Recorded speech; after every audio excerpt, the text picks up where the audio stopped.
안녕하세요. 초이스키 김초키입니다. 스키 독학 2-4편 장비 선택 방법. 이번에 설명되는 내용은 스키 장비 선택 방법에 대해서 알려드리려고 합니다. 스키 장비 선택에는 크게 이제 선택할 때 고려해야 되는 장비는 총 3가지가 있는데요.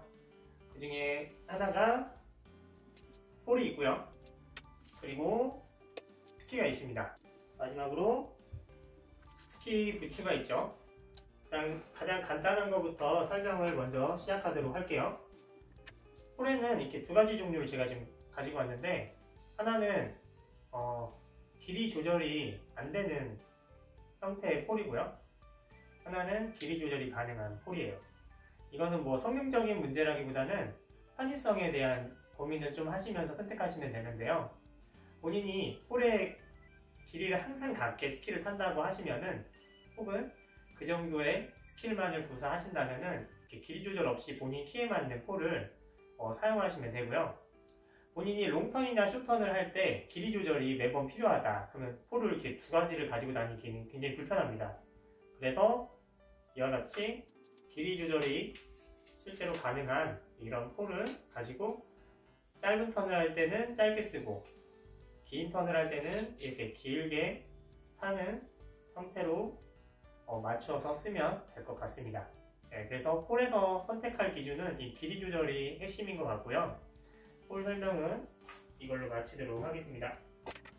이 다음으로는 부츠 설명을 해보도록 할게요.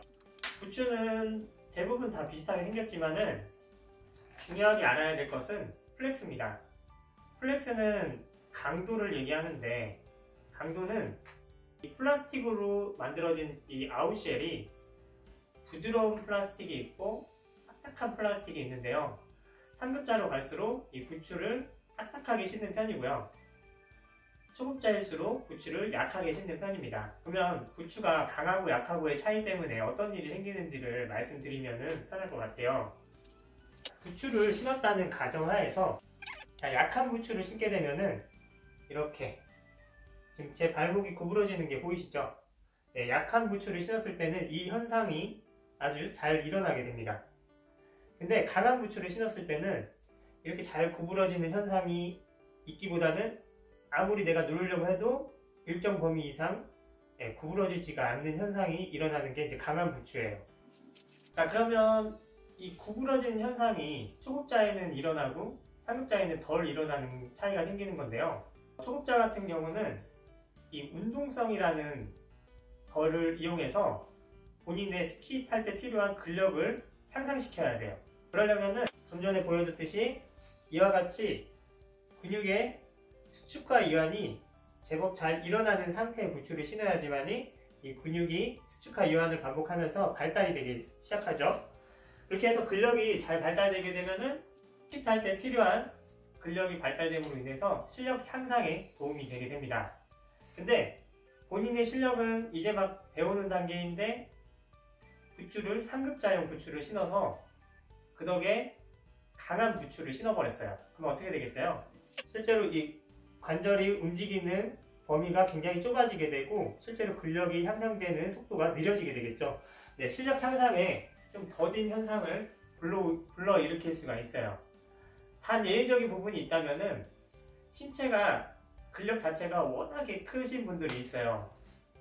그래서 그런 분들은 뭐 강한 부츠를 신어도 사실 크게 상관은 없을지 모르겠지만은 본인의 근력이 아주 뛰어나게 향상되어 있지 않은 상태라면은 가급적이면 초급자용 부츠를 신어서 본인이 스키 탈 때 필요한 근력을 향상시킬 수 있는 좋은 기회를 만들어 주시길 바라겠습니다. 자, 이제 다음으로 스키의 초급자용 스키와 상급자용 스키를 이렇게 볼 수 있는데요. 제가 지금 들고 있는 이 빨간색 계열의 스키는 초급자용 스키예요. 그리고 이 초록색 계열의 스키는 상급자용 스키인데, 사실 이 외모를 가지고 초급자들이 상급자용 스키와 초급자용 스키를 구분하는 건 쉽지 않은 것 같아요. 그래서 처음 스키를 시작하게 된다면은 필히 구매를 결정하실 때 초급자용 장비인지를 꼭 확인을 하시고 구매를 하시길 바랄 거고요. 그리고 상급자를 구매해야 된다고 생각할 수도 있어요. 왜냐면은 지금 보시다시피 프린팅이나 이런 부분들이 사실 상급자용 스키가 딱 봐도 좋아 보이는 거는 있어요. 그래서 이쁘기 때문에 이걸 이제 사려고 하시는 분들이 계시는데, 그거는 이제 스키 실력 향상을 저해시키는 요인 중에 하나라고 저는 매번 설명을 하고 있는데요. 그래서 지금 제가 설명하려고 하는 거는 바로 그런 부분에 대해서 설명을 드릴 거예요. 이 설명은 초급자들이 이해하기에는 다소 어려움이 있는 내용일 수도 있지만은 나중에 실력 향상이 있고 난 뒤에 다시 이 영상을 되돌아보길 바랍니다. 그래서 누군가한테 스키를 권할 때, 그리고 그 사람이 스키를 선택을 하려고 할 때 도움이 되시길 바랄게요. 초급자는 왜 초급자용 장비를 써야 되냐면은 이 스키의 강도나 그리고 스키의 반응성 때문에 초급자용 스키를 신어야 됩니다. 스키의 반응은 상급자 스키보다는 지금 앞에 있는 초급자용 스키가 반응이 훨씬 더 잘 일어나게 됩니다. 그럼 반응은 어떤 반응이 일어나게 될까요? 궁극적으로는 우리가 회전을 하려고 하는 거잖아요. 네, 턴이 잘 되는 반응을 만들어내게 됩니다. 그럼 어떤 원리로 스키가 잘 회전하게 되는지를 지금 이 영상에서 설명을 드리고, 그리고 장비를 선택할 때 그거를 필히 확인해 보시길 바랍니다. 자, 스키는 돌아가게 설계가 되어 있어요. 그렇게만 말하면은 너무 생뚱맞죠? 그래서 어떤 형태로 돌아가는지를 눈으로 좀 확인할 수 있는 부분을 보여드리도록 할게요. 자, 제가 스키를 좀 비스듬하게 세워놓고 여기 아치에 있는 앞바인딩 쪽을 강하게 한번 눌러보도록 할게요. 그러면은 자, 보시는 것처럼 어때요? 휘어지는 것을 볼 수 있죠? 근데 그 휘어지는 모습이 어떤 모양인가요? 네, 동그란 모양이죠? 네, 이 동그라미 모양이 설면을 타고 내려가는 과정에서 우리가 눈으로 확인했었던 그 턴이라는 게 만들어지게 되어 있습니다.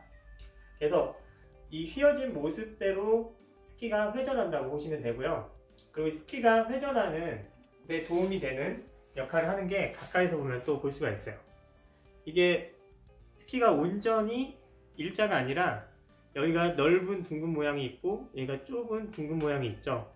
그래서 이거 스키판 사이드를 이렇게 넓게 보면은 자체적으로 이미 동그라미 형태가 만들어져 있고요. 이 동그라미 형태가 만들어져 있는 상태에서 좀 전과 같이 이렇게 휘어지는 모습까지 더해진다면은 스키는 더 잘 돌아가게 돼 있어요. 근데 상급자용 스키는 제가 좀 전과 같은 힘을 가지고 눌렀을 때 휘어지긴 휘어지지만은 아까 전처럼 원활하게 휘어지지 않고 조금 더 일자의 모습을 유지하려고 하는 모습이 더 강하죠. 네, 우리는 이럴 때 스키의 직진성이 강하다고 보통 설명을 많이 합니다. 그래서 스키가 잘 휘어지지 않는 스키를 상급자용 스키라고 우리가 보통 표현할 수 있고요. 스키가 잘 휘어진다면 우리는 그거를 초급자에 가까운 스키라고 표현할 수가 있습니다. 그럼 왜 초급자들은 이 스키를 타야지만 하는지에 대해서 조금 더 구체적인 설명을 할 건데요. 이 부분이 조금은 이해하기 어려울 수 있는데 그래도 나름 이해할 수 있는 내용으로 설명을 해볼 테니까 잘 들어보시길 바랍니다. 우리가 스키를 신고 스키를 신으면 여기 가운데 부분에 내 신체가 위치하게 되는데요.